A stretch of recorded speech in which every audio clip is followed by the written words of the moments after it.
Demo besar yang berujung kerusuhan pecah dalam 2 hari pada Senin 25 Agustus dan Kamis 28 Agustus 2025. Ribuan buruh dan mahasiswa turun ke jalan secara serentak dengan titik konsentrasi massa di depan gedung DPR RI. Terlebih joget para anggota dewan itu didasarkan pada rasa senang mereka atas kado istimewa dari pemerintah. Orang yang cuman mental bilang bubarin DPR, itulah orang dunia.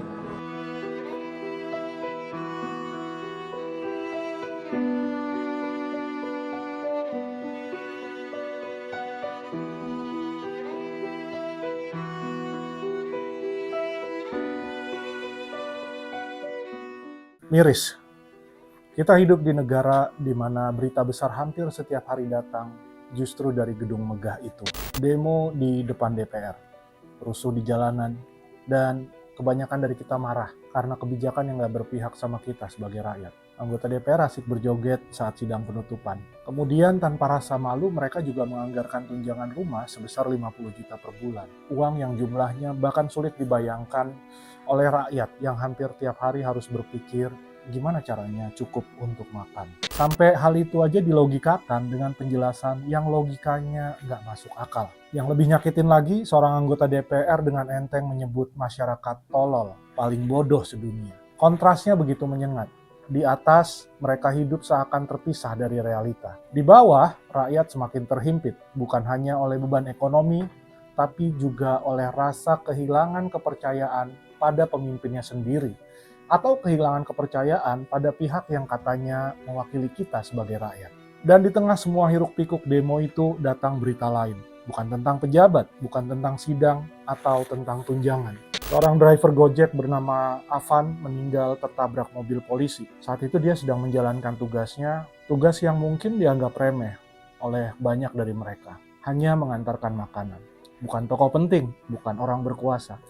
Hanya seorang pekerja jalanan yang setiap hari kita lihat di lampu merah, di pinggir jalan, di depan mal atau di depan warung makan. Tapi justru kabar itu yang membuat jutaan orang di negeri ini berhenti sejenak. Ada rasa iba, marah, tapi juga ada rasa kagum.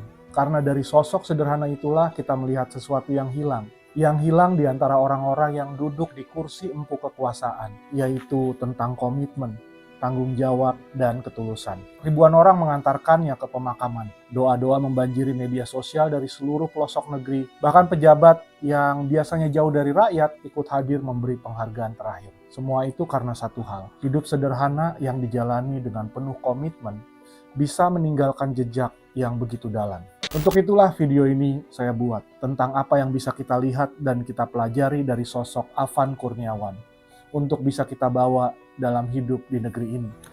Yang kebijakan-kebijakan pemerintahnya belakangan ini makin gak berpihak sama kita sebagai rakyatnya. Siapa sebenarnya Afan Kurniawan? Dia bukan pejabat, bukan orang terkenal. Dia hanya seorang driver ojol, pekerja harian yang hidupnya mungkin sering luput dari perhatian kita. Setiap hari dia bangun pagi memakai jaket hijau yang sudah lusuh, menyalakan motornya, lalu menjemput rejeki, mengantar makanan atau mengantar penumpang, mencari nafkah yang halal untuk keluarganya. Pekerjaan yang mungkin terlihat kecil, tapi dia jalani dengan penuh komitmen. Dan disitulah letak maknanya. Ketika banyak orang sibuk mengejar citra, mengejar status atau harta yang seringkali tidak pernah cukup, Afan hanya mengejar tanggung jawab hari ini. Sederhana, tapi nyata. Hidupnya nggak pernah masuk headline pemberitaan, tapi ironisnya ketika dia meninggal, kabar itu justru mengguncang hati seluruh negeri. Ribuan orang ikut mengantarkan pemakamannya, doa-doa datang dari orang yang bahkan tidak pernah mengenalnya. Dan beberapa impiannya yang sederhana bahkan diwujudkan oleh orang-orang yang baru mendengar namanya setelah dia tiada. Itulah kekuatan hidup yang dijalani dengan tulus. Afan mengingatkan kita bahwa makna hidup tidak ditentukan oleh jabatan tinggi atau kekayaan besar, tapi oleh komitmen kecil yang kita lakukan setiap hari. Sementara kita lihat bagian lainnya, mereka yang duduk di kursi empuk dengan gaji ratusan juta, fasilitas rumah dinas, bahkan tunjangan rumah 50 juta per bulan, justru makin jauh dari rakyat. Ironis ya, ada yang dengan enteng menyebut masyarakat tolol, ada yang berjoget-joget di ruang sidang seakan-akan tak ada beban. Ada yang sibuk memperkaya diri dengan alasan demi kesejahteraan. Padahal rakyatnya sendiri harus berjuang sekedar untuk makan hari ini. Di sisi lain ada seorang ojol Pekerjaan sederhana, tidak pernah masuk TV, tidak pernah membuat kebijakan. Hidupnya hanya berputar antara jalanan macet, panas terik, dan orderan demi orderan. Tapi justru dari dialah kita belajar tentang tanggung jawab. Dialah yang akhirnya dihormati, didoakan, dan dikenang oleh ribuan orang. Sementara banyak pejabat tinggi yang dielu-elukan oleh sistem justru meninggalkan rasa muak, rasa marah, dan hilangnya kepercayaan dari kita sebagai masyarakat. Orang yang dipuja oleh sistem kehilangan makna, sementara orang yang diremehkan oleh sistem justru memberi makna. Afan Kurniawan, seorang anak muda, baru berusia 21 tahun. Dia tinggal bersama orang tua dan saudara-saudaranya di sebuah rumah kontrakan sempit di daerah Menteng, Jakarta Pusat. Sehari-hari dia hanya mengandalkan motornya untuk mencari nafkah, mengantar makanan, menjemput penumpang, apa saja yang halal untuk menopang keluarga besarnya. Bagi banyak orang, mungkin hidupnya terlihat biasa. Tapi di balik kesederhanaan itu ada tanggung jawab yang besar. Dia adalah tulang punggung keluarga. Seorang anak yang memilih bekerja keras di jalanan supaya adiknya bisa terus sekolah. Supaya dapur rumahnya bisa tetap ngebul. Supaya orang tuanya bisa sedikit bernafas lega. Tetangganya mengenalnya sebagai sosok yang ramah, pendiam, pekerja keras, jarang mengeluh, lebih banyak menunduk dan menjalani hari apa adanya. Nggak ada kemewahan, nggak ada sorotan kamera, nggak ada kursi empuk, nggak ada kenyamanan mungkin. Yang ada hanya ketekunan kecil yang dia jalani dari hari ke hari. Kemudian datanglah hari itu, sebuah demo besar ricuh di pusat kota, di tengah kekacauan, kendaraan taktis Brimob melintas dan Afan yang saat itu sedang mengantarkan makanan tertabrak lalu dilindas dan meninggal dunia dalam perjalanan. Dia tak tertolong. Yang terjadi setelahnya sungguh di luar dugaan. Ribuan orang mengantarkan dia ke pemakamannya. Doa mengalir dari seluruh penjuru negeri, bukan hanya rakyat.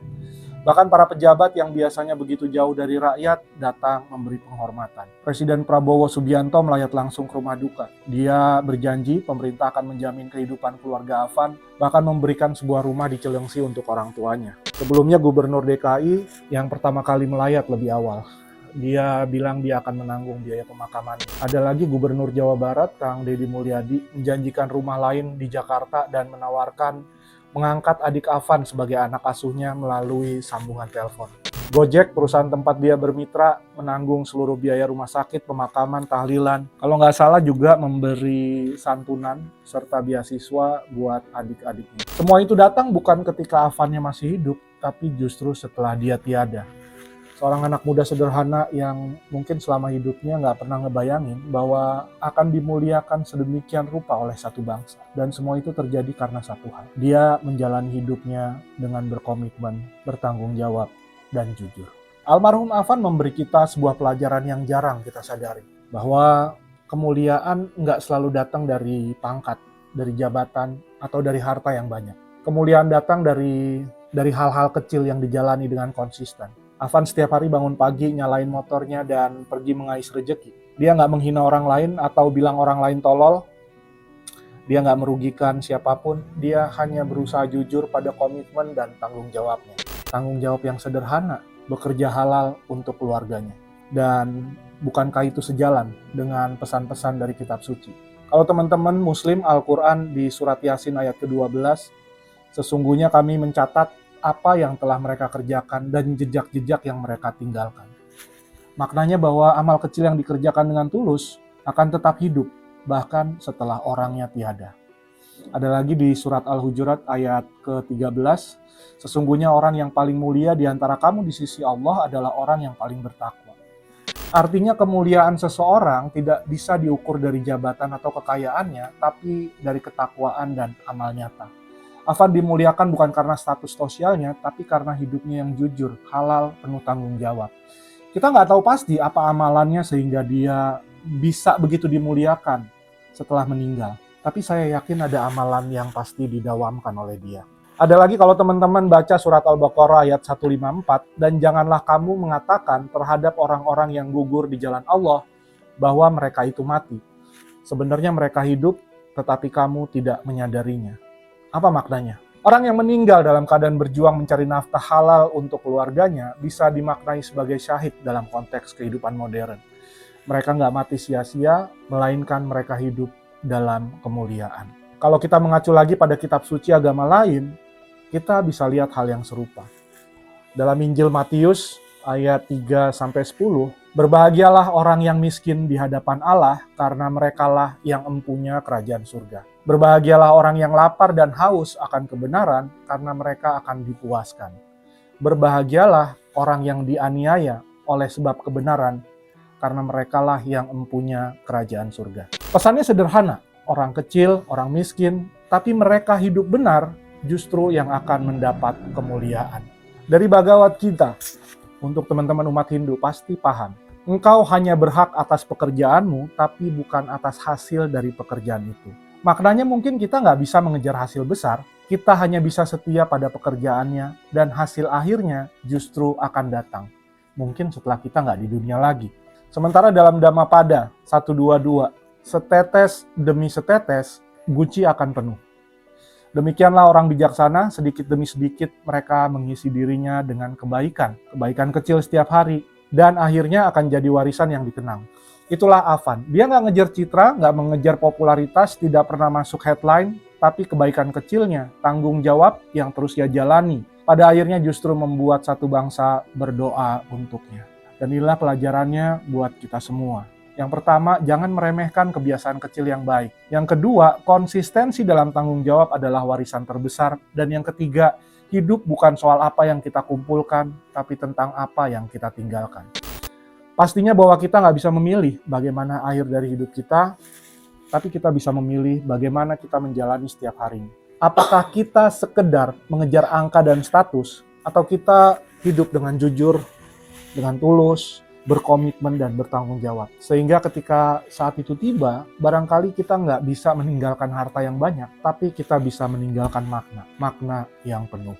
Hari ini banyak dari kita mungkin merasa putus asa, melihat pemerintah yang makin jauh dari rakyatnya dengan kebijakan-kebijakannya, melihat wakil rakyat yang menari-nari di ruang sidang, atau menghina dengan kata-kata tolol, atau menambah tunjangan puluhan juta, sementara rakyatnya sendiri harus berjibaku sekedar untuk makan. Kita muak, kita lelah, kita kehilangan harapan. Tapi kisah Avan mengingatkan kita bahwa masih ada sesuatu yang bisa kita lakuin. Kita mungkin nggak bisa ngubah sistem besar dalam semalam, tapi kita bisa memilih bagaimana kita menjalani hari ini dengan kejujuran, dengan tanggung jawab, dengan ketulusan. Karena pada akhirnya sejarah tidak hanya diukir oleh orang-orang yang duduk di kursi kekuasaan. Sejarah juga bisa diukir oleh orang-orang sederhana yang konsisten. Konsisten menjalankan hal-hal kecil dengan hati. Dan justru dari situlah makna hidup kita akan dikenang. Mari kita doakan Avan Kurniawan, semoga Allah memberikan tempat terbaik di sisinya. Dan keluarganya diberi kekuatan untuk melanjutkan hidup. Sekaligus di video ini, mari kita ucapkan terima kasih buat Avan lewat hidup sederhana dan tanggung jawabnya dia. Kita semua bisa belajar banyak hal tentang arti kemuliaan. Meski kita muak pada wajah politik negeri ini, kita tetap punya pilihan. Hidup sederhana dengan jujur, berkomitmen, dan bertanggung jawab bisa lebih mulia dari kursi manapun di parlemen. Dan Avan sudah membuktikannya. Semoga video ini bisa ngasih sudut pandang yang bermakna buat kita belajar dari pengorbanan Avan yang jadi korban pada demo kemarin. Semoga kita bisa belajar untuk melihat bahwa konsistensi, kejujuran, tanggung jawab, sesuatu yang langka buat banyak orang, tapi itu bisa jadi awal buat kita melahirkan kemuliaan dalam hidup kita. Kita ketemu lagi di video berikutnya. Saya Mas Yud dari Tujuanko, salam kejelasan.